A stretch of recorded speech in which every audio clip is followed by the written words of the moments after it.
inyo lahat, class. Ako nga pala si Binibining Angel May Regarding Pinola, 19 na taong gulang at nakatira sa Dacosan, Binay, Negros Oriental. At ako ang iyong magiging guro sa araw na ito. Dahil tapos na tayo sa ating itinalakay ng nakaraan nating pagkikita tungkol sa pag-audit ng materyales sa pangwika, ngayon ay magbibigay ako sa inyo ng mga gawain kung talagang nalagay kayong nalaman o natutunan sa aking itinalakay. Magbibigay ako ng individual, pangdalawahan at pangkatang gawain. Pero bago iyan ay narito ang mga layunin na dapat natin makamit sa ating gawain ngayong araw. Pagkatapos ng talakayan, ang mag-aaral ay inaasahang nalalaman ang pag-audit ng mga materyales na pangwika nito. Nakakagawa ng talaan ng tungkol sa paksang itinalakay at nakakalahok ng may pagkukusa sa mga gawain. Ngayon, sa individual na gawain ay gumawa kayo ng maikling pinto. Ang gagawin niyo lamang ay kumuha kayo ng isang kapat na papel at ang gagawin mo ay isulat niyo doon sa isang kapat na papel ang maikling pinto. At ang pamantayan sa inyong gagawin ng maikling pinto ay dapat merong emosyon na nagkakaloob ng 20% at kaisipan na 20% at ang impact na may 10% na kabuuan na 15%. Handa na ba kayo? Oo.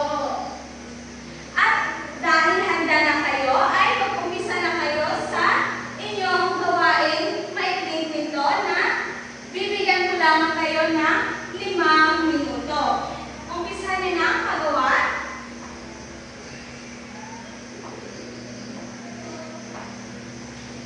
At pagkatapos niyo dyan ay pipili ako ng isa para magrepresenta sa harapan. Nagsisimula ka na ba? Binibining Geraldine? Ikaw, Binibining Angel. Malapit na po. Husay.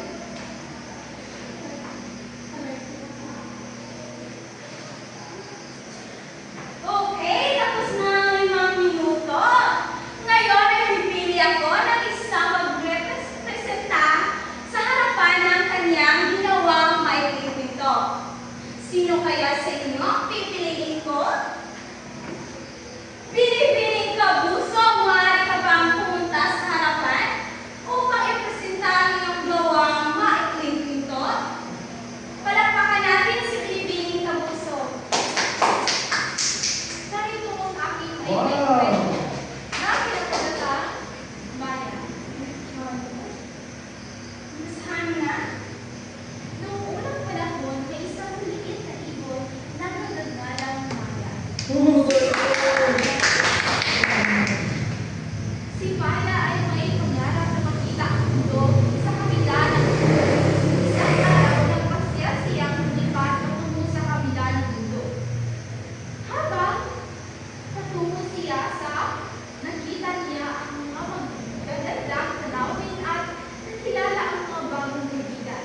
Natutunan ni Maya na ang mundo ay puno ng kababalaghan at nagbibigay ng tunay na kaligayahan. Magaling, Binibining Kabuso. Talagang ipinakita mo na mahusay ka na maggumawa ng kwento. Ipasa na sa harapan ng iyong ginawang maikling pinto dahil alam ko mahusay din kayo sa inyong ginawang maikling pinto. Palakpakan niyo ang iyong sarili, class. Ngayon, para sa inyong pangalawang gawain ay magsulat kayo ng sanaysay tungkol sa pag-audit ng materyales sa pangwika. Narito ibibigay ko sa inyo ang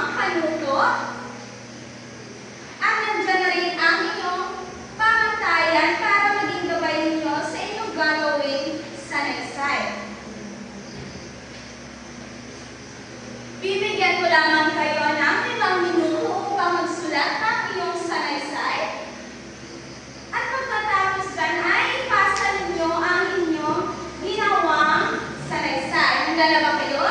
Baka kami lang pipili ng aming kapareha. Ay, oo. Kung kayo lang ang pumili ng iyong kapareha. Meron na ba kayong kapareha? Opo. Mahusay kung gayon. Ngayon, umpisahan niyo na ang iyong paggawa kasama ang inyong mga classmates.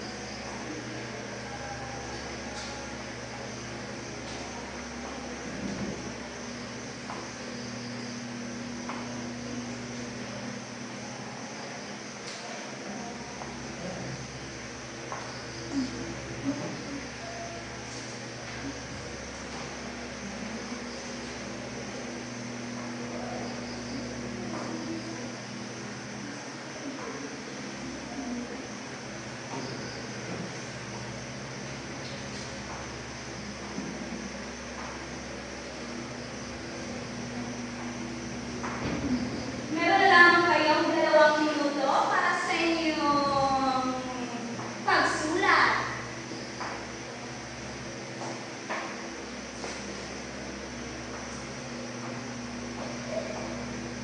Okay, tapos na kayo? Opo. Tapos na bang lahat? Opo. Ngayon, pakipasa na ito sa harapan. At ibigay mo sa akin, binibining biolosis. Kolektahin mo ang mga papel. Wala na ba? Maraming salamat, binibining biolosis. Talagang nakakahusay ninyong lahat class dahil alam niyo kung ano ang tamang pagsulat ng sanaysay.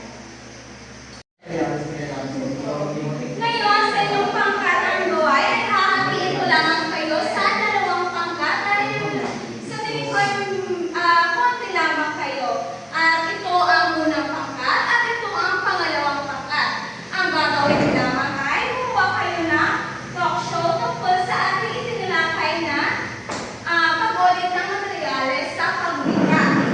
Ito ang mga panutan at kabantayan sa inyong gagawing pag-representa dito sa harapan o ang pag-talk show. Ngayon ay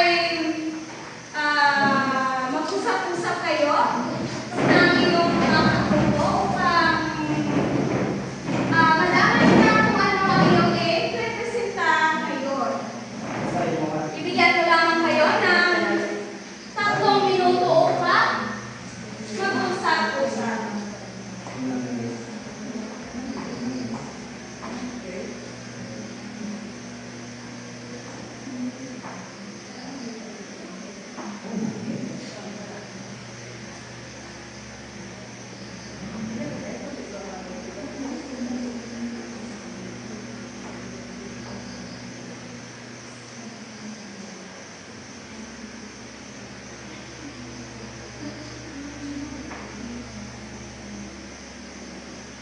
Okay? Tapos na ang 3 minuto. Handa na ba kayo? Opo. Unang pangkat, handa na ba kayo? Pero parang nag-uusap pa ang unang pangkat. Handa na ba kayo? Opo. Kayo ang pangalawang pangkat, handa na ba kayo?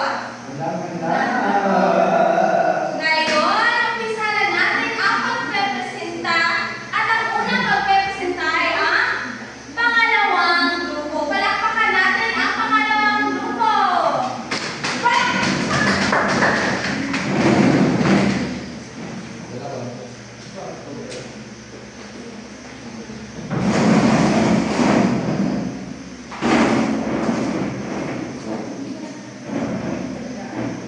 Magandang hapon sa lahat. Ito ang presentasyon ng pangalawang grupo tungkol sa pag-audit ng materyales sa pagtuturo.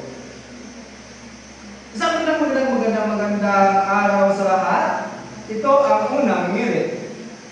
At mayroon tayong inanyahan rito ng mga guro na mula sa Cebu at mula sa England.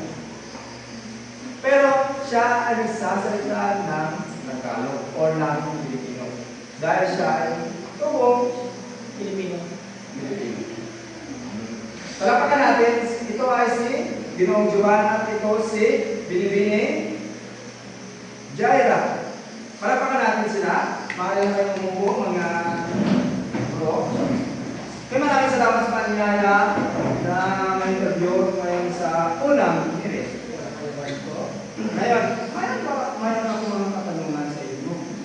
Handa pa kayo, ma'am? Handa. Okay. Ang una kong katanungan, ma'am, ano nga ba, hindi ba buro ka? So, ano ang ginagamit mo ng mga materyales sa pagtuturo na alam naman natin na nandito na tayo sa makabagong panahon? Maraming salamat sa iyong magandang katanungan. Ngayon ay nandito na tayo sa mga makabagong mundo, mayroon din makabagong mga kagamitan. Pwede din gamitin ang mga TV o television para sa pagtuturo, laptop, or ano pa mga materials na para gawing pagtuturo. Hindi rin dahilan na modern ay lahat ay magiging television, laptop lang. Kundi pati rin mga traditional na mga kagamitan. Oo nga, no? Marami nang development sa pagtuturo ng ginagamit. No? Tama. At ngayon naman, maraming salamat. Binigay ni Jaira. Ngayon naman, pumunta tayo sa kay Dinong Diban. Ngayon naman, mayroon lang katanungan. Ano nga ba ang mga techniques, dahil sinagot ng mga materials, ano nga ba ang mga techniques na ginagamit niya sa pagtuturo ng bata para mas magandang na pumunta ng eskwelahan ng mga bata, ang mga ginagawa ninyo ng mga paraan? Maraming salamat sa inyong katanungan. Unang mas lahat sa pagtuturo ay dapat mayroon tayong maayos na strategiya. Unang-una rito ay dapat tayo ay maging profesional sa ating gawa, sa ating salita, at dapat maayos ang ating mga sarili, maging sa ating physical o mental na kaayusan. Pangalawang technique sa pagtuturo ay dapat natin alamin kung ano-ano ang mga abilidad ng ating mga mag-aaral. Dahil hindi lahat ng mag-aaral ay pare-pareho ng abilidad o pag-uugali. Sa pamamagitan nito ay makakapagturo tayo ng maayos, tama, at mapapadali ang pagkamit ng layunin. Okay, maraming salamat sa inyong paanyaya nito. At yun lamang magbabalik ang unang minute. Wow! Magaling! Pangalawang grupo, bilan natin sila na 5 palabas at 5 padya. 1, 2, 3, 4, 5. 1, 2, 3, 4, 5. Magaling! Pangalawang pangkat. Ngayon naman, tumayan natin ang unang pangkat. Ayan, magandang hapon muli sa inyong lahat. Ngayon naman ay kami ang unang grupo na ikalawang mag-practice.